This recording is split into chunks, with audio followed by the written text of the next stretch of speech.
এই শব্দটা অত্যন্ত মারাত্মক, কারণ এটা শুধুমাত্র একটা ফ্যামিলির একটা মানুষকে শেষ করে দেয় না, তাদের আর্থিক অবলম্বন সমস্ত কিছু সবকিছুকে শেষ করে দিতে পারে। কিন্তু আমি শুনেছি সত্যসাইও খুব ভালো, ওখানে কিন্তু বিনা পয়সায় সম্পূর্ণ চিকিৎসা। সেন্ট জনসেও অনেকটা কম টাকায় হচ্ছে, কিন্তু একই মানের পরিষেবা এবং সময় সাপেক্ষ। তবে সেই ক্ষেত্রে যাই করো, জীবনে না একটা মেডিক্লেম করো।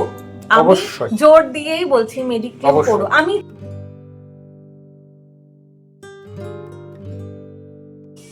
Hey you guys, welcome to Rai Hai, welcome to our new vlog নয়। কারণ গুড মর্নিংটা বলো। হ্যাঁ, গুড মর্নিং। অ্যাকচুয়ালি আজকে ব্লগটা আমার করার ইচ্ছে ছিল, কিন্তু অনুপ বলল ব্লগের থেকেও বেশি জরুরি একটা জিনিস হয়ে উঠেছে ইদানিংকালে, যেটা আজকের এই ভিডিওতে শেয়ার করাটা খুব দরকার। কয়েকদিন পিছিয়ে দয়া করে ব্লগগুলো যদি না দেখে থাকো, একটু দেখে এসো আমাদের জীবনে ঠিক কী ঘটেছিল, কারণ ঘটনাটা আমি বারবার বলে নিজেদের বিব্রত করতে চাইছি না। এত বড় একটা সার্জারি হওয়ার পর, বিশেষ করে এত বড় একটা ঘটনার পরে মানুষের জীবনে অনেকগুলো পরিবর্তন ঘটে, এবং সব থেকে বড় যেটা পজিটিভ বলতে পারো যেটা হয়, সেটা হচ্ছে প্রচুর মানুষ তোমার কানেকশানে আসতে চায়। একটাই কারণ, যে ঘটনাটা ওর সাথে হয়েছে, আমাদের ফ্যামিলির সাথে হয়েছে। দেখো, আমি চাই না যেন এই ভিডিওটা কারুর কাজে লাগে, যেন সবার মনে হয় যে না না ঠিক আছে, এটা আমাদের প্রয়োজন হবে না, এটাই যেন হয়। তবুও যদি কোথাও কোনো দিন কারোর এতটুকু প্রয়োজনে আসে, তার জন্যই ভিডিওটা করা। এই যে পুরো জার্নিটা আমরা করে এসেছি, তার পেছনে অনেকগুলো স্টেপ ছিল, যেটা জানার জন্য অনেকে আমাদের সঙ্গে কানেক্ট করার চেষ্টা করছে, ফোনে হোক, মেসেজে হোক, বা বাড়িতে এসে হোক। তো এইভাবে প্রত্যেকের পক্ষে হয়তো সবসময় কানেক্ট করাটা সম্ভব হয়ে উঠছে না, তার জন্যই এই ভিডিওটা করা, যাতে পুরো স্টেপগুলো আমরা ক্লিয়ারলি সবাইকে বোঝাতে পারি। আর তারপরেও যদি কোনো রকমভাবে কোনো কিছু বোঝার অসুবিধা হয়, তোমরা অবশ্যই আমাদের কমেন্ট বক্সে কমেন্ট করতে পারো, তাহলে আমরা আশা করি সেটা তোমাদের আরও ভালোভাবে ক্লিয়ার করে দিতে পারবো। তো পুরো ব্যাপারটা প্রথম থেকে শেষ অবধি অনুপ বলবে, আর মাঝখানে ফোরন কাটার জন্য তো আমি রয়েছি। তবে তার আগে আরেকটা জিনিস তোমাদের বলে রাখি, এই বিষয়ে কিন্তু একটু অন্যরকম। সেটা হচ্ছে, যেটা রাই হাইওয়ে আগে খুব একটা ছিল না, সেটা হচ্ছে প্রচুর নতুন মানুষের কমেন্ট, যেটা আমরা দুজনেই ভীষণ আনন্দ পাচ্ছি দেখে। কমেন্টের রিপ্লাই তো আমি করি, ওই কটা কমেন্টে রিপ্লাই করাটা কোনো ব্যাপার না। আমি জানি কোনো একদিন এরকম হবে যে কমেন্টে রিপ্লাই করতে করতে আমার হয়তো 2-3 ঘন্টা আলাদা সময় লাগবে, মেবি কেন লাগবে, নিশ্চয়ই লাগবে। তবুও যে কজন মানুষ আমাদের সাথে আমাদের কমেন্ট বক্সে কমেন্ট করছে, এত ভালোবাসা দিয়ে কমেন্ট করছে, আমি চেষ্টা করব আমার ভ্লগে তাদের নাম উল্লেখ করে সে কমেন্টগুলো পড়ার। রাই হাইওয়ে প্রত্যেকটা ভ্লগে না হলেও প্রত্যেকটা ভ্লগে বলার মতো কমেন্ট থাকবে কিনা জানি না, যদি হয় তাহলে প্রত্যেকটা ভ্লগে আমি চেষ্টা করব সে কমেন্টগুলো পড়ার। এই ভিডিওটার শেষে অবশ্যই আমি সেই কমেন্টগুলো পড়ব। যে কটা কমেন্ট আমি গত কয়েকদিন ধরে পাচ্ছি রিগার্ডিং ওই ঘটনা এবং আরও মানে আমাদের লাইফ সম্বন্ধে। যাই হোক, এবার তুমি শুরু করো। সবার প্রথমেই সবাইকে, মানে যারা আমাকে এই দীর্ঘ জীবন আর কি আবার নতুন করে যে জীবন পেয়েছি সেটাতে উইশ করেছে এবং আমার ভালো থাকার জন্য প্রার্থনা করেছে সব সময়, তাদেরকে আমি আমার মন থেকে ধন্যবাদ। এবার কিছু কাজের কথায় আসি। সেটা হচ্ছে, ও বলল যেটা, যে সত্যি তাই, আমরা সাধারণ মধ্যবিত্ত একটা ফ্যামিলি, সেখানে এরকম একটা বড় রোগ হঠাৎ করে আমাদের জীবনটাকে পুরো ওলট পালট করে দিয়েছিল, যেটা আমরা ভাবতে পারি না। হ্যাঁ, একটা বয়স হয়, সেই বয়সে এসে হলো, ঠিক আছে, মনকে একটা সান্ত্বনা দেওয়ার জায়গা থাকে। যেখানে আমি মানে সব থেকে বড় কষ্টটা পেয়েছি, সেটা আজকে শেয়ার করি। আমি ওকে বলেছি যে আমি জীবনে চা খাই না, বিড়ি খাই না, সিগারেট খাই না, মদ খাই না, কোনো কিচ্ছু খাই না, আজ অবধি চায়ের টেস্ট জানি না। সেই মানুষটাকে যখন আজকে এই পরিস্থিতির মধ্যে দিয়ে যেতে হয়েছে, তার মানসিক যন্ত্রণাটা আরও বেশি। কারণ যে মানুষটা জেনে বুঝে সিগারেট বা তামাকজাত দ্রব্যটা খাচ্ছে, সে জানে আজ না হোক কাল ভবিষ্যতে আমার একটা কিছু হতে পারে। আসলে আমরা মানুষ তো, আমরা চাই সবসময় কাউকে একটা দোষ দিতে। আমি কাউকে দোষ দিতে পারছি না, সেটা সত্যি খুব কষ্ট লাগছে, এটা খুব বাস্তব। তবে এই জার্নিটাতে সব থেকে বড় যে জিনিসগুলো সামনে এসছে, সেগুলো আমি তোমাদের সাথে আজকে শেয়ার করব। প্রথমত সেটা হচ্ছে, কলকাতায় একটা প্রাইমারিলি ডায়াগনস্টিকের পর যদি কারোর কোনো দিন এইরকম একটা সিচুয়েশনে হঠাৎ পড়তে হয়, শুধুমাত্র এই সিচুয়েশন না, এই ধরনের যে কোনো বড় সিচুয়েশন পড়তে হয়, বা সার্জারি, মানে ইন কেস অফ সার্জারি দেখা যাচ্ছে সেটা মেজর সার্জারি, কোনো ছোটোখাটো কিছু নয়, মানে একটা অঙ্গ হয়তো বাদ যেতে পারে বা একটা পার্ট বাদ যেতে পারে, এরকম ধরনের কোনো মেজর সার্জারি হলে যদি শারীরিক সক্ষমতা থাকে অন্তত ব্যাঙ্গালোরটুকু যাও। আর্থিক ক্ষমতাটা আমি বলছি না, কারণ কার কীরকম ভাবে আর্থিক ক্ষমতা চলে আসতে পারে সে সে বিষয়ে আমরা পরে আলোচনা করব, এবং কিভাবে সেটা প্ল্যান করতে হয় সেটা আমি পরে বলছি। মানে প্রথম ও যেটা বলতে চাইছি সেটা হচ্ছে, প্রথম যখন তুমি জানতে পারছো যে বাড়ির পরিবারের অথবা পার্শ্ববর্তী কোনো মানুষের আত্মীয় স্বজনের মধ্যে কারোর কিছু একটা হয়েছে, যেটা মানে বড় সড়ো কিছু একটা হয়েছে, তখন যেটা মূল দরকার সেটা হচ্ছে কুইক ডিসিশন। সত্যি তাই, মানে যেদিন বলতে আমার ডেটটা এখনো মনে আছে, খুব তাড়াতাড়ি 22 ভুলিয়ে দেবো, তারিখ, খুব যেন তাড়াতাড়ি সত্যি ভুলিয়ে দেবো। ভুলে যেতে চাই। হ্যাঁ, 22শে জুলাই কলকাতায় ডাক্তার দেখিয়ে এসেছি। আসার পর তো ডাক্তারবাবু যা বললেন, এবং সেগুলো তো তোমরা জানোই যে মোটামুটি 80-90% ওটা কিডনিটা বাদ যাবে, প্লাস হচ্ছে ক্যান্সার আছে 4th স্টেজ, মানে ম্যাক্সিমাম প্রবাবেল এটাই। তো এই ধরনের কথাবার্তা শুনে পায়ের নিচের মাটি সরে যাওয়াটাই স্বাভাবিক আমাদের মতো মধ্যবিত্ত ফ্যামিলিতে, কারণ এই শব্দটা অত্যন্ত মারাত্মক। কারণ এটা শুধুমাত্র একটা ফ্যামিলির একটা মানুষকে শেষ করে দেয় না, তাদের আর্থিক অবলম্বন সমস্ত কিছু, সব কিছুকে শেষ করে দিতে পারে। এবার সেই জায়গার থেকে দাঁড়িয়ে ও শুধু একটা কথাই বললো, তোমার যদি জীবনে 1% চান্সও থাকে বেঁচে থাকার, তাহলে আমি তোমাকে ব্যাঙ্গালোর নিয়ে যাব। এই ডিসিশনটা সম্পূর্ণ ওর, এবং অবশ্যই তার সাথে এই ডিসিশনে সাহায্য করেছে যারা, সেটা হচ্ছে আমার শ্বশুর এবং শাশুড়ি মা মহাশয়। কারণ তারা যদি না যেত সঙ্গে, তাহলে সত্যি কোনোভাবে আমার ছেলেটাকে রাখার কোনো জায়গা ছিল না, মানে তাহলে আমার জার্নিটা আরো অনেক বেশি কঠিন হয়ে যেত, এবং তখন আমি সেটাকে কি করে পার করতাম আমি জানি না। তবে হ্যাঁ, ও এটা বলেছিল যে যাই হয়ে যাক আমি একা হলেও তোমাকে আমি নিয়ে মানে প্রথমে কিন্তু আমি জানতাম না আমার মা বাপি যাবে, বাড়িতে সবাইকে জিজ্ঞাসা করেছিলাম, কিন্তু সবার সিচুয়েশন এরকম ছিল না যে আমার সঙ্গে যেতে পারবে। ওর মা বাবার কথা অনেকে জিজ্ঞাসা করেছো, বাপির বয়স, মানে ওর বাপির কথা বলছি, অনেকটা বেশি। বাপি প্রচন্ড ভয় পায়, বিশেষ করে ফ্লাইটটা আমাদের প্রত্যেকের জীবনেই প্রথম, ওর মা বাবাও কোনোদিন ফ্লাইটে ওঠেননি, তো ফ্লাইটের জন্য বাপি প্রচন্ড ভয়। আর মায়ের কথা জিজ্ঞাসা করাতে মা বলেছিল যেহেতু হাই প্রেশার আছে মায়ের, মানে একটা ভয়। আর তাছাড়া মায়ের আরেকটা জিনিস আমি লক্ষ্য করেছি, মা স্বীকার করবে কিনা জানি না, মায়ের ক্লস্ট্রোফোবিয়া আছে যতদূর সম্ভব। মানে মা কোনো কিছু দরজা বন্ধ করে বা কোনো কিছু করে থাকলে প্রচন্ড ভয়, মা মেট্রোতেও চড়তে ভয় পায় ওই কারণেই যে দরজাটা দিয়ে দেবে, যার জন্য মা প্রচন্ড ভয় পেয়েছিল যে আমি যেতে পারবো না। মা বাপি দুজনেই হাত তুলে নিয়েছিল যে আমরা পারবো না, যদি পারিস তাহলে তুই পারবি। এবার দেখলাম যে সব থেকে প্রয়োজনীয় কোনটা, আমার ভয় না ও, তো অবভিয়াসলি সেখানে যে জয়ী হয়েছে আমি সেই দিকেই এগিয়েছি। এরপরে যে বিষয়টা সব থেকে বড় সেটা হচ্ছে যেটা বলছিলাম, কুইক ডিসিশন। খুব তাড়াতাড়ি যাওয়ার জন্য, দক্ষিণ ভারত যেহেতু, হঠাৎ করে ট্রেনের তোমরা অ্যাভেল করতে পারবে না যদি খুব তাড়াতাড়ি জিনিসটা হয়, মানে সার্জারিটা যদি খুব তাড়াতাড়ি হয়। তৎকাল টিকিটে অবশ্যই তোমরা যেতে পারো, কিন্তু তোমার ট্রেনের টাইমিংটা অনেকটা অতটা। আর আমরা যেটা শুনেছি সেটাতে আমরা ভেবেছিলাম আমাদের হাতে সময় নেই, যদিও সেটা ছিল না, কিন্তু সেটা তো জেনেছি অনেক পরে। আমরা ভেবেছি আমাদের হাতে সময় নেই, সুতরাং ট্রেনে যাওয়ার কোনো মানে মানে জায়গাই নেই। তার মধ্যে ওর এমন পেন উঠছিল, ওই রকম পেন সঙ্গে করে, আর ট্রেনে হঠাৎ করে তুমি ইমার্জেন্সি ইনজেকশন পুশ করার লোকও পাবে না, সেটা একটা ডেঞ্জারাস বিষয়, যেটা ফ্লাইটে হলে আমি পেয়েছি। আমি ওখানে গিয়েও কিন্তু ওকে পুশ করাতে পেরেছি ইনজেকশন। সুতরাং আমি প্রথমে ভেবেছিলাম ফ্লাইট অ্যাভেল করবো। ওইখানেও বললাম যে মানিটারি ব্যাপারটা কিন্তু একটা ব্যাপার, সেটা ভেবে এগোবে। আর তারপরে যেটা বলো, এরপর যেটা আসে, আমরা হঠাৎ করে ভাবি যে এই চেন্নাই যাব, ভাষার সমস্যা, এই ব্যাঙ্গালোর যাব, ভাষার সমস্যা, আমরা ওখানে গিয়ে কি করব, ওখানে গিয়ে কাকে ধরবো, কোনো একটা দালাল চাই না, সত্যি বলছি কাউকে দরকার পড়ে না। আমার যদি কাউকে দরকার না পড়ে, আমার মতো একটা মেয়ের, একটা মধ্যবিত্ত সাধারণ বাঙালি বাড়ির মেয়ের, তাহলে আমার মনে হয় না কি দরকার পড়ে না। তার কারণ, প্রথম যে কারণটা, আমরা যখন ওখানে গেছি, আমি এখান থেকে যোগাযোগ করে গেছিলাম ওখানে একটা ঘরের জন্য, তো সে ভদ্রলোকও বাঙালি, কার্তিক দা। আমি তাদের নাম্বার সমস্ত কিছু আগের ব্লগে দিয়ে রেখেছি, যে ব্লগটাতে ওর ঘটনাটা শেয়ার করেছিলাম, তোমরা গিয়ে দেখে আসতে পারো। হ্যাঁ, তো কার্তিক দা হচ্ছে আদ্যান্ত বাঙালি, এবং ওখানে মণিপাল হসপিটাল যেটা হেল রোডে আছে, সেখানে থেকে জাস্ট 600 মিটার 700 মিটার দূরেই তার হচ্ছে থাকার যে জায়গাগুলো, প্রত্যেকটাই অ্যাপার্টমেন্ট মোটামুটি যথেষ্ট ভালো, মানে ওয়েল ফার্নিশড। আর তার থেকেও বড় জিনিস যেটা, তোমাদের ওখানে বাজারঘাট করার জন্য খুব সুবিধাজনক।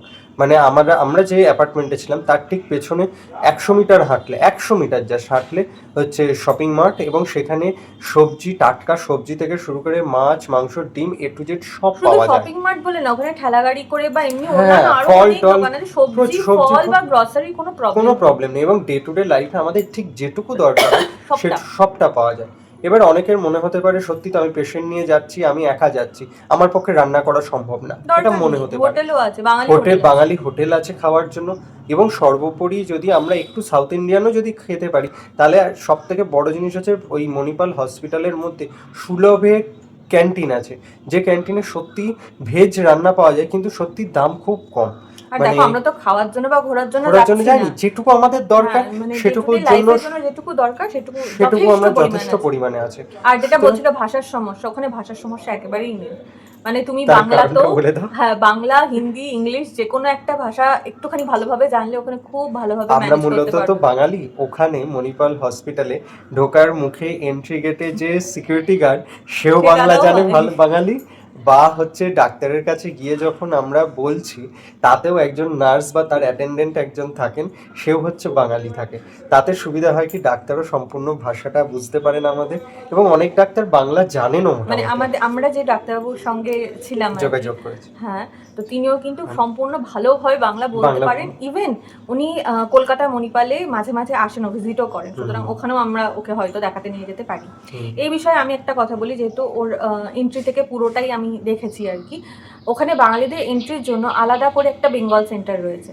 সুতরাং মানে কোথায় গিয়ে এন্ট্রি করবো, প্রথমে এন্ট্রিতে ওরা আপাতত এখন অবধি 400 টাকা নেয় এন্ট্রি ফিস।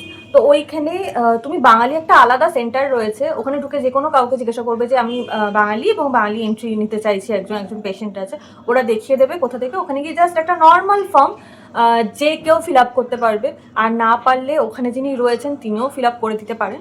তো ওখানে গিয়ে জাস্ট টাকাটা দিয়ে ফর্মটা ফিল আপ করো, তারপর ওখানেই তুমি সাজেশন পেয়ে যাবে। আর অবশ্যই অরিজিনাল আধার কার্ড রাখবে। হ্যাঁ হ্যাঁ হ্যাঁ, এটা কিন্তু খুব দরকার। অরিজিনাল আধার কার্ড বা আধার কার্ডের ছবি অন্তত ফোনে যেন অবশ্যই থাকে। আমার মনে হয় আধার কার্ড মানে মেইনটা থাকাটাই ভালো, অন্যান্য অনেক কাজেও লাগবে। আর ওখান থেকে ফর্ম ফিল আপ করে নিয়ে তুমি ওনার কাছেও সাজেশন নিতে পারো যে আমি কোন ডাক্তারকে দেখাবো। সেখান থেকে গিয়ে প্রথমে যে কোনো একটা মানে যে একটা তুমি বুঝতে পারছো এখান থেকে কিছুটা তো, যে সমস্যাটা হয়েছে, যে কারো নিউরোলজিক্যাল সমস্যা হয়েছে, চাইল্ড বাচ্চাদের জন্য পেডিয়াট্রিক সমস্যা হয়েছে, স্কিন আছে, জেনারেল সব, গ্যাস্ট্রেন্টোলজিস্ট, পুরোটাই। ওই 3টে ফ্লোর -1, মানে হচ্ছে গ্রাউন্ড ফ্লোরের নিচে দুটো ফ্লোর আছে, একটা বেসমেন্ট 1, বেসমেন্ট 2। তো ওই -1, গ্রাউন্ড ফ্লোর আর ফার্স্ট ফ্লোর, এই 3টে সেকশনেই মূলত মেন ডাক্তারবাবুরা বসেন, এবং এখানে প্রচুর ধরনের ডাক্তার বসে। এবং টেস্টগুলো কিন্তু এই 3টে ফ্লোরে মেইনলি পুরোটা হয়। হ্যাঁ, সমস্ত টেস্টগুলো এই ফ্লোরগুলোতেই হয়। বিশেষ করে ব্লাড টেস্টটা -1-এ হয়, যেটা সবার লাগে। ব্লাড টেস্ট -1-এ হয়। আবার হচ্ছে ব্লাড টেস্ট হচ্ছে ফার্স্ট ফ্লোরেও হয়, সেখানে একটা ছোট্ট কাউন্টার আছে, আর বড় কাউন্টারটা হচ্ছে -1। আর ঢুকেই প্রথমেই যে লিফট দুটো দেখতে পাবে, ওই দুটো লিফটই হচ্ছে ওই -2 থেকে, মানে ডাক্তার দেখানো এবং টেস্ট সংক্রান্ত ওইটুকুর জন্য।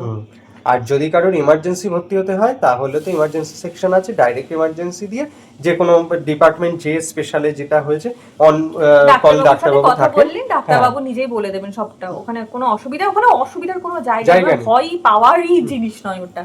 মোটামুটি বাংলাটা ভালো বলতে পারলে আর কাজ চালানোর হিন্দি বলতে পারলে যথেষ্ট, আর কিছু লাগে না। আরেকটা যেটা মেজর ব্যাপার, সেটা এবার অনুপের সঙ্গেই আলোচনাটা তোমরা করবে, তার আগে আমি জাস্ট হিন্টটা ওকে ধরিয়ে দিই। সেটা আমরা যেটা বলছিলাম যে মানিটারি ব্যাপার একটা। তো এক্ষেত্রে আমি সত্যি এখন বলে রাখতে চাই যে যতটুকু ইনকামই করো, যাই করো, জীবনে না একটা মেডিক্লেম করো। আমি জোর দিয়েই বলছি মেডিক্লেম করো। আমি চাই পুরো মেডিক্লেমের টাকাটা সবার জন্য একদম নষ্ট হয়ে যায়, সারা জীবন যেন একটা টাকাও ওদের কাছ থেকে নিতে না হয়। কিন্তু সিচুয়েশন আমাদের আজ যেটা এসেছিল, ভগবান না করুন যদি কারুর আসে, তাহলে ওই মেডিক্লেমই কিন্তু তোমাকে পুরোটা বাঁচাতে পারে। আর এই বিষয়ে পুরোটা ও বলবে, আমাদের কি মেডিক্লেম আছে, কতটা কভারেজ ছিল, কি কি ব্যাপার, ওর কাছ থেকে একটু জেনে নাও। আর সত্যি বলতে মেডিক্লেম না থাকলে আমাদের মতো সাধারণ মধ্যবিত্ত পরিবারের ওখানে গিয়ে চিকিৎসা করানোটা একটু টাফ ব্যাপার, কারণ 1 লক্ষে 8 লাখ টাকা বের করা অসম্ভব ব্যাপার, মানে ওর যেটা অসম্ভব ব্যাপার। সত্যি আমার সার্জারিটা 3 দিনের ছিল, 3 দিনের স্টেইন ছিল, সব মিলিয়ে যেটুকুই হয়েছে সেটুকু, সেই খরচাটা বের করাটাও তখন এই 8 লাখ টাকা বের করাটা বিরাট টাফ ব্যাপার ছিল। প্রথমেই যে জিনিসটা হয় আমি বলি, ওপিডিতে গেলেই সবার আগে ভর্তি করে নেয় না, সিচুয়েশন বেস হলেও নেয় না, কারণ সবার আগে প্রথমে কিছু ওরা টেস্ট করে, যে ডায়াগনস্টিক টেস্টগুলো ছাড়া ওরা প্রপারলি বুঝতে পারে না যে আদৌ কি হয়েছে। এরপরে সাজেশন আসে হচ্ছে ভর্তি করার বা সার্জারি করার বা ওষুধ দিয়ে ছেড়ে দেওয়া। জেনারেলি যদি কোনো ক্রিটিক্যাল সিচুয়েশন হয় আমার মতো যেরকম, সেক্ষেত্রে ডাক্তার সাজেশন দেয় যে এই ডেটে আমি সার্জারি করবো, এবার আপনি ফাইন্যান্সে যান, ফাইন্যান্সে গিয়ে কথা বলুন। এর ফাইন্যান্স আপনার কাছে শুনবে যে আপনি মেডিক্লেমের আওতায় করাতে চাইছেন না মেডিক্লেমের আওতায় নয়। প্রত্যেকটা ফাইন্যান্স সেকশন কিন্তু আলাদা, প্রত্যেকটা ডাক্তারের ফাইন্যান্সিয়াল যে মানে অ্যাডভাইজারি পারসন সেটা কিন্তু আলাদা, সেটা ডাক্তারবাবু নিজেই বলে দেবেন এবং কোথায় যেতে হবে সেটা, মানে এই শব্দটা শুনেও ভয় পেও না, হ্যাঁ যে এটা আমি আবার কোথায় যাব, কোথায় যাবো, একই ফ্লোরেই থাকে, আর সবকিছু ওখানে ডাক্তারবাবু দেবেন। বলে দেন। ডাক্তারবাবুরা এত হেল্পফুল হয়, মানে ডাক্তারবাবুরা সত্যি সত্যি তাই। নমস্কার ওনারা, সত্যি। এরপরে যেটা আসে সেটা হচ্ছে মেডিক্লেম। ও যেটা বলছিল যে হ্যাঁ মেডিক্লেম, জেনারেলি মেডিক্লেম যাদের আছে তাদের জন্য আমি বলছি যে তারা অন্তত মেডিক্লেমের যে অরিজিনাল কার্ড, মানে মেডিক্লেমের আইডি যেটা বলে সেটা, এবং পলিসি কপি অবশ্যই নিজের সাথে রাখতে হবে। কারণ দেখা যাচ্ছে যে ওই পলিসি কপি দেখার পর তারা ডিসাইড করবে যে আপনি দেখা যাচ্ছে এত পার্সেন্ট কভারেজ পাবেন, এত পার্সেন্ট কভারেজ পাবেন না। কারণ মেডিক্লেম বিভিন্ন ধরনের হয়। মূলত যারা, আমি দু ধরনের মেডিক্লেম বলছি মূলত। আমার যেটা করা আছে সেটা হচ্ছে একটু প্রিমিয়াম লেভেলেই করা ছিল, যার জন্য আমাকে একটা টাকাও ওখানে কিন্তু খরচা করতে হয়নি। আমি যখন আর কি অ্যাডমিশন হবে তার ঠিক আধ ঘন্টা আগে আমার প্রসেসিং স্টার্ট হলো, 20 মিনিটের মধ্যে অ্যাপ্রুভাল হয়ে গেল, টাকার স্যাংশন দিয়ে দিল ওরা, আমায় ভর্তি করে নিল। এবং ছাড়ার ঠিক 3 ঘন্টা আগে ওরা প্রসেসিং স্টার্ট করলো, এবং আড়াই ঘন্টার মধ্যেই, হ্যাঁ 2.5 ঘন্টার মধ্যেই ওরা ক্যাশ ট্রান্সফার করে দেয় হচ্ছে মণিপাল হসপিটালকে, এবং আমার ছুটি হয়ে যায়। আমরা একটু টাইম নিয়েছিলাম যেহেতু, তোমায় কিছুই করতে হবে না, কিচ্ছু করতে হয়নি। ও শুধু একবার কাউন্টারে গিয়ে মনে হয় একটা সিগনেচার মনে হয় করতে হয়েছিল, একটা ফর্ম, ছোট একটা ফর্ম ফিল আপ করতে হয়, হ্যাঁ সিগনেচার, সেটা ওরা সব বলে দেবে, কোথায় কাউন্টারে যেতে হবে, কোন ফ্লোরে, কোথায় কার সাথে কথা বলবে, সবটা। হ্যাঁ ওই একটা ফর্ম, শুধু যে কনসেন্ট ফর্ম যেটাকে বলে যে আমার মেডিক্লেম আছে, আমি এই আওতায় বাকি টাকাটা এরা পে করবে। এবার জেনারেলি মেডিক্লেম সবার যেটা থাকে, যাদের থাকে না তাদের সম্বন্ধে, হ্যাঁ এবার থাকে না যারা, তাদের বলছি যে আপনারা অবশ্যই একটা মেডিক্লেম করুন। আমার নিভাবুপা কোম্পানির মেডিক্লেম ছিল, এবং এই নিভাবুপা কোম্পানির মেডিক্লেমের আওতায় এর আগেও আমি ছেলেকে বা ওর আমার মানে ডেলিভারির সময় আমি পুরো কভারেজটা পেয়েছিলাম। আর তোমরা আদরের ব্যাপারটাও যদি না জেনে থাকো, ব্লগ দেখে নাও, যেহেতু ব্লগ করি সবটা তো ওখানেই বলা। আজ থেকে 3 বছর আগে ওটাও একটা আমাদের জন্য মানে ঝড় গেছিল। যাই হোক, মানে মোট কথা আমরা রিইম্বার্সও ঠিকঠাক পেয়েছি, আজ অব্দি ক্লেম নিয়ে কোনো সমস্যা হয়নি। আর নিভাবুপা কোম্পানির প্রি পোস্ট আছে, মানে মানে এই যে আগে দেখানো প্রি সার্জারি যা যা টেস্ট হয়েছে, ডাক্তার দেখানো সবকিছুই ইনক্লুডেড, সেটা হচ্ছে ক্লেম করেছি, এবং সেটা ঠিক আশা করি টাইমের মধ্যেই পেয়ে যাব, কারণ ওরা ওই 2-3 দিন টাইম নিয়েছে, ক্লেমের কাগজ চলে গেছে, মানে আগেও যেহেতু পেয়েছি তাই এই সমস্যাটা আছে। আর পোস্ট সার্জারিও যা যা টেস্ট হয় বা সেটা 180 দিন অবধি ভ্যালিড থাকে। 180 দিনের ডেটা তুমি জমা করলে তাহলে সেই টাকাটাও রিইম্বার্স করে না। এটা গেল। আর আমার প্রিমিয়াম মোটামুটি আমাদের ফ্যামিলির 3 জনের 10 লাখ টাকা করে করা আছে, এবং তাতে প্রিমিয়াম মোটামুটি এখন 20-22 হাজার টাকা করে পড়ে পার ইয়ার। এটা ঠিক যে অনেকের কাছে মনে হতে পারে যে 20-22 হাজার টাকাটা সত্যি অনেক বেশি, এটা ব্যাংকে জমাবো, না এটা স্বাভাবিক, এটা মনে হতেই পারে। অনেক কম কোম্পানি যেমন ন্যাশনাল ইন্স্যুরেন্স বা আরও কিছু কোম্পানির আছে সরকারি, তাদের প্রিমিয়াম সত্যি কম, তাদের কভারেজও খারাপ দেয় না, মানে এটুকু আমি বলতে পারি। কিন্তু বর্তমানে যে রোগগুলো হচ্ছে, আর একটু ভালো জায়গায় চিকিৎসা করাতে গেলে 10 লাখ টাকা কভারেজের নিচে সত্যি এখন হচ্ছে করানো সম্ভব নয়, একদমই সম্ভব নয়। আমি বুঝতে পারি যে একটু নিম্ন মধ্যবিত্তদের ক্ষেত্রে এটা একটা অবশ্যই সমস্যা। আমি একটা জিনিস শেয়ার করি যে 2018 সালে তখন যে ইনকামটা ছিল, বুঝতেই পারছো আজ থেকে 8 বছর আগে ইনকাম একদমই বেশি ছিল না, এটা স্বাভাবিক। তখন তো স্যালারি সেই হারে বাড়েনি, কিন্তু তখন আমি ওকে এই কথাটাই বলেছিলাম যে দেখো খাই না খাই মেডিক্লেমের পয়সাটা আমি আমাদের বিয়ে হয় মার্চ মাসে ও মে মাসে, মানে আমাদের হানিমুন যাওয়ার আগেও এটা করে রাখে। মানে খাবো কম তাও ঠিক আছে, খাবো কম বলতে এখানেও আমি একটা কথা বলি, খাবো কম বলতে গিয়ে আবার নিজের শরীরের ওপর হ্যাজার্ড তৈরি করো না, খাও অবশ্যই ভালো, মানে মাত্রাতিরিক্ত খাওয়ার কথা বলছি, মানে ঘোড়া খাওয়া সেটার কথা বলছি, সেটা কম করে হেলদি ফুড খাওয়ার জন্য কোনো কার্পণ্য করো না। হেলদি ফুড শরীরের জন্য সত্যি ভীষণভাবে দরকার। তো 2 মাসের মাথায় ও মেডিক্লেমটা করে। হ্যাঁ, সেটা করি এবং সেটা যেভাবে হোক আমি এত বছর অবধি চালিয়েছি এবং ভবিষ্যতেও চালাবো। তাতে অন্তত এই ফাইন্যান্সিয়াল হেডেকটুকু থাকে না যে আমার কিছু হলে আমি এক্ষুনি টাকাটা কোথায় পাবো। সত্যি কথা বলতে সেদিন যে আমি ডিসিশনটা নিয়েছিলাম না, তার পেছনেও একটা বড় যদি বলো শক্তি যেটা ছিল সেটা হচ্ছে এই মানে আর্থিক সঙ্গতিটা। আর আরেকটা জিনিস যেটা আমি বারবার বলবো, মানে ওর কথা চুরি করে নিয়ে বারবার বলছি, যে যে কোনো সিচুয়েশনে ভয় পাবে প্রথমে। হ্যাঁ, সবাই বলবে ভয় পাস না, কাঁদিস না। প্রথমে যখন এরকম ধরনের জিনিস আসবে ভয় প্রচন্ড পাবে। আমিও পেয়েছি, হয়তো তোমরাও পাবে, কিন্তু ওই ভয়টাকে জয় করার মতো ক্ষমতা নিজের মনের মধ্যে রাখো। মানে নিজেকে একটা জিনিস আমি সেদিনকে বুঝিয়েছিলাম, আমি ওর মা নই যে কেঁদে বাড়ির মধ্যে মুখ লোকাবো। আমাকে ওর বন্ধু হতে হবে, যেখানে আমাকে সবকিছু ছেড়ে, মানে এই চিন্তাটা ছেড়ে ওর কিছু হয়ে গেলে আমি কি হবে, ওই সমস্ত চিন্তা ছেড়ে আমাকে আগে এটা ভাবতে হবে আমি ওকে বাঁচাবো। এই সিচুয়েশনে দাঁড়িয়ে নিজেকে বন্ধু তৈরি করো, মা বা পরিবারের কেউ নয়, তাতে যেই হও, তাতে যদি ওর মাও হও সেও সেটা ভাবো আমি আগে ওর মা নই, আগে ওর বন্ধু, আগে ওর রক্ষক। এটা ভেবে জীবনে এগো, তাহলে দেখবে এরকম যে কোনো সিচুয়েশনে যে কোনো মানুষকে যে কোনো বিপদ থেকে হয়তো বাঁচিয়ে আনতে পারছো। আর সবসময় আরেকটা জিনিস বলবো, ওর ক্ষেত্রেও যেটা হয়েছিল, আমরা কিন্তু কোনো সিমটমস পাইনি। এরকম ঘাতক রোগগুলো এরকমই হয়, কোনো সিমটমস দেয় না। কিন্তু যদি কোনো কারণে সামান্যতম সিমটমসও পাও, দয়া করে প্যাকেট ভর্তি ভর্তি গ্যাসের বড়ি খেও না, একদম না। যা হোক, যতটুকু হোক, ডাক্তারবাবুর পরামর্শ নাও, সঠিক ডাক্তারবাবুর পরামর্শ নাও। কারণ সত্যি কথা বলতে আমাদের ওয়েস্ট বেঙ্গলের অবস্থা এখন ঠিক কতটা ভালো কতটা খারাপ আমিও জানি না, তোমরাও জানো না। সুতরাং এবং যে কোনো বড় সিচুয়েশনে যদি বড় কিছু বলে ফেলেন ডাক্তারবাবু, সেক্ষেত্রে একাধিক পরামর্শ নাও, দরকার হলে বাইরে চলে যাও। হ্যাঁ, মানে একটা জিনিস জানবে, নিজের জীবনের থেকে বড় জিনিস এই পৃথিবীতে আর কিচ্ছু নেই।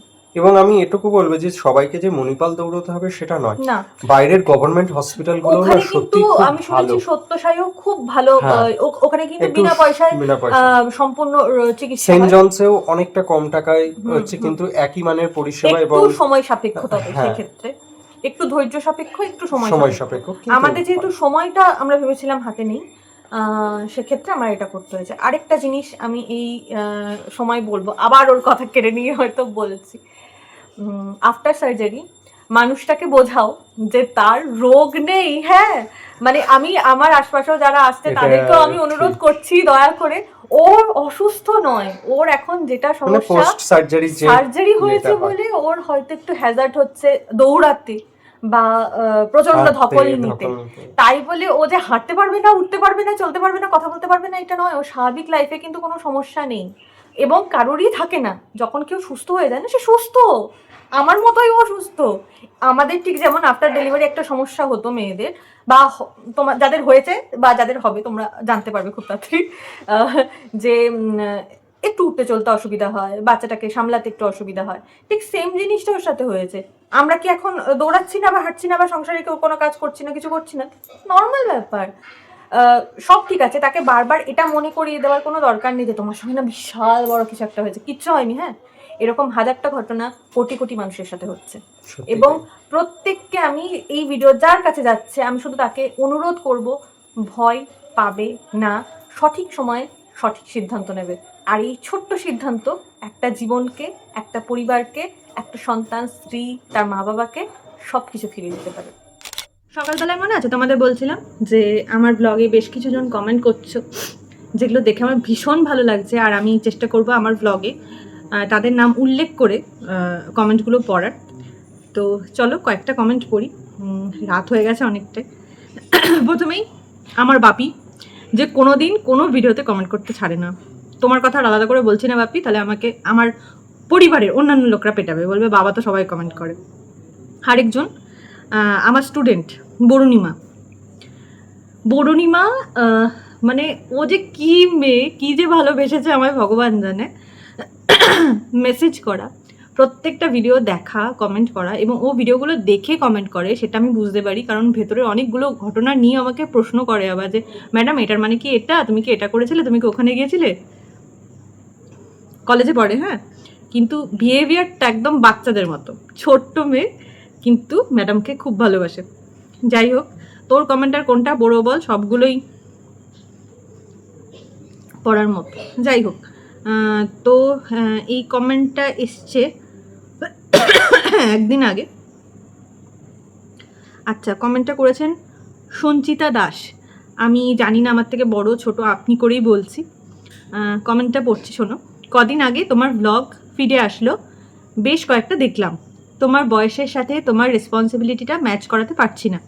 বাচ্চা মেয়ে, অনেক বেশি কাজ করতে হয় তোমাকে, দেখে খারাপ লাগছে। জানি না কুক রাখাটা ঠিক হবে কিনা। তোমার কাজের সুবিধার জন্য বলছি, মেডকে দিয়ে একসাথে 3-4টে পেঁয়াজ যদি কাটিয়ে রাখো, 50 গ্রাম অফ আদা যদি ছাড়িয়ে খুলে রাখো, মিক্সিতে বেটে ছোট বক্সে করে ফ্রিজে রেখে দিতে পারো, রান্নার সময় খুব সুবিধা হবে। শাশুড়ি মাকে বললে তিনিও যদি করে দেন। আমি তো অনেক সময় বাটা পেঁয়াজ, আদা, ধনে, জিরে গুঁড়ো, লঙ্কা এক্সেট্রা ভেজেও রেখে দিই। ভালো থেকো, হাজব্যান্ডের জন্য যত্ন করো। Thank you.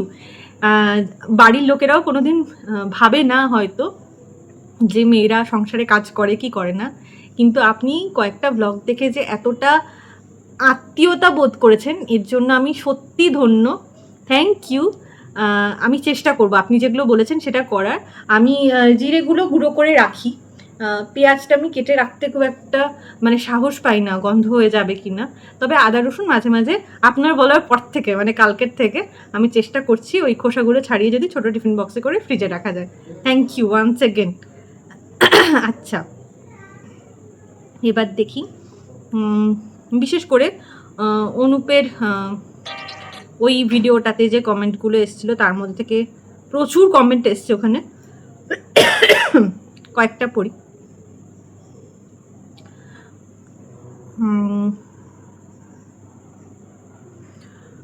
আঞ্জুরা বিবি, যতদূর সম্ভব, আমি জানি না আমি স্পেল ঠিক করছি কি না। অনেক দোয়া করব, ভালো থেকো, সুস্থ থেকো। Thank you. আমি জানি না দিদি বলবো না বোন বলবো, তোমাদের প্রার্থনা আমাদের জন্য অনেক কিছু, অনেকটা। তোমাদের এই ভালোবাসা, তোমাদের এই প্রার্থনা ঈশ্বরের কাছে গিয়েছিল বলেই আমি অনুপকে একদম সুস্থ করে বাড়ি আনতে পেরেছি। আচ্ছা, আরেকজন লিখেছেন সুমনা দাস শর্মা, অনুপের বাবা মানে খুব তাড়াতাড়ি সম্পূর্ণ সুস্থ হয়ে ওঠো ভাই। হ্যাঁ, আছেন, খুব সুস্থ স্বাভাবিকভাবে ওনারা আছেন, কিন্তু ওনাদের যেহেতু অনেকটা বয়স তাই ওনারা আমাদের সাথে ওখানে যেতে পারেননি। তুমি যদি একটু কষ্ট করে কয়েকটা ব্লগ দেখো, দেখতে পাবে আমি আমার শ্বশুর শাশুড়ি সহ 13 জন একসঙ্গে একটা জয়েন্ট ফ্যামিলিতে থাকি এবং প্রত্যেকে আমাকে প্রচণ্ড ভালোবাসে। ব্লগগুলো দেখো, তাহলে বুঝতে পারবেন। আচ্ছা, সুভাষিস চক্রবর্তী ভাই, ওই জন্যই অভিক সরকার ওনার সব গল্পের শেষে লেখেন তন্ত্র মন্ত্র সব আসলে মিথ্যে, এই পৃথিবীতে ভালোবাসাই হলো সবচেয়ে বড় তন্ত্র, সবচেয়ে বড় জাদু। তোকে আর কি বলবো পাকু, ছেড়ে দিলাম তোকে। আর কার কথা বলি, প্রচুর কমেন্ট, মানে আমাকে র্যান্ডম তুলে বলতে হচ্ছে। আচ্ছা, এটা যতদূর সম্ভব অনুপের স্কুলের কোনো স্টুডেন্ট, রাকিবা মণ্ডল, আমি জানি না আমি ঠিক বলছি কি না। আরেক HIBA MONDL, মেবি আমি ঠিকই বললাম। দ্রুত সুস্থ হয়ে আবার আপনার হাসি মুখটা নিয়ে আমাদের মাঝে ফিরে আসুন স্যার। খুব তাড়াতাড়ি তোমাদের স্যার তোমাদের জন্য তোমাদের স্কুলে ফিরে যাবে, সুস্থ অনেকটাই এখন। তবে কি জানো তো, হাঁটাচলা করতে পারলেও ওনাকে এখনই ট্রাভেলটা করানো যাবে না। আমাদের বাড়ি রানাঘাটে, তুমি জানো হয়তো, তোমাদের স্কুলটার দূরত্ব আমাদের বাড়ি থেকে অনেকটা। মানে এখান থেকে স্কুলে যেতে গেলে ওনাকে প্রথমে ট্রেন, লোকাল ট্রেন, তারপর সেখান থেকে টোটো, তারপর বাস, তারপর আবার টোটো, এইভাবে পুরো জার্নিটা কমপ্লিট করতে হয়। তো এতটা জার্নি এই মুহূর্তে ওনার জন্য একটু কষ্ট সাপেক্ষ হয়ে যাবে, কারণ ওনার যে অপারেশনটা হয়েছে সেটা একটু মেজর সার্জারি, এটাতে একটুখানি ওর শরীরের জন্য ধকলটা বেশি হয়ে যাবে। তাই আর কয়েকদিন রেস্ট নিয়ে নিক, স্যার তোমাদের জন্য খুব তাড়াতাড়ি ফিরে যাবে। আচ্ছা, আরেকজন লিখেছেন, এটাই লাস্ট, আমি পরে আবার তোমাদের জন্য করছি। আজকে যেটা লাস্ট কমেন্ট পড়ছি, লিভিং উইথ মিলি। উনি আমাকে রিকোয়েস্ট করেছেন আমি যেন আন্টি বলে ডাকি। ওকে আন্টি, আমি আন্টি বলেই ডাকছি। সত্যি তুমি একজন জয়ী স্ত্রী, তোমার জন্য রইল একরাশ ভালোবাসা এবং আশীর্বাদ। যদিও আজ তোমার ভিডিও আমি প্রথম দেখলাম, আমি একজন controversy creator. Thank you aunty. জয়ী কিনা জানি না, তবে এটুকু বলতে পারি, আমি আমার অনুপকে আবার সে আগের মতো করে ফিরিয়ে আনতে পেরেছি। আর এটা যে সিদ্ধান্ত আমি সেদিনকে নিতে পেরেছিলাম বা যেটুকু করতে পেরেছি, সেটা শুধুমাত্র আমার জয় নয়, আমার সমস্ত ওয়েলউইশাররা যারা আমাকে প্রত্যেক মুহূর্তে সাহস দিয়ে গেছেন, আমার বাবা মা যারা আমার পাশে আমার হাতটা শক্ত করে ধরেছিলেন, আমার ঈশ্বর যিনি কোনো দিন আমার পাশ থেকে সরে যাননি, আমার সমস্ত বিপদে সমস্ত ঘটনায়। আমার জীবনটা না ভীষণ কালারফুল, যদি কোনো দিন গল্প করি তাহলে নিশ্চয়ই একদিন জানাবো। মানে যারা এখন দেখি একটা রিলেশন ভেঙে গেলে বা একটা পরীক্ষায় ভালো রেজাল্ট করতে না পারলে এত ভেঙে পড়ে, তাদের কাছে আমি জানি না আমার পুরো লাইফ হিস্ট্রি যদি কোনো দিন ধরি তাদের কাছে কীরকম মনে হতে পারে। মানে জীবন আমাকে অনেকবার অনেকভাবে ভাঙার চেষ্টা করেছে, এখনও দাঁড়িয়ে তো আছি, মেরুদণ্ডটা সোজা রেখেই দাঁড়িয়ে রয়েছি। আর আশা রাখবো তোমাদের ভালোবাসায়, তোমাদের আশীর্বাদে রাই হাইভ একদিন অনেক জনের মধ্যে পৌঁছে যাবে। শুধুমাত্র আমার কাহিনী নয়, রাই হাইভের কাহিনী একদিন যেন প্রত্যেকটা মেয়ের কাহিনী হয়ে ওঠে। ব্যাস এভাবে ভালোবাসা দিতে থেকো আর সাথে থেকো। কালকে আবার নতুন ব্লগ আসবে, সাথে থেকো, পাশে থেকো। Love you all.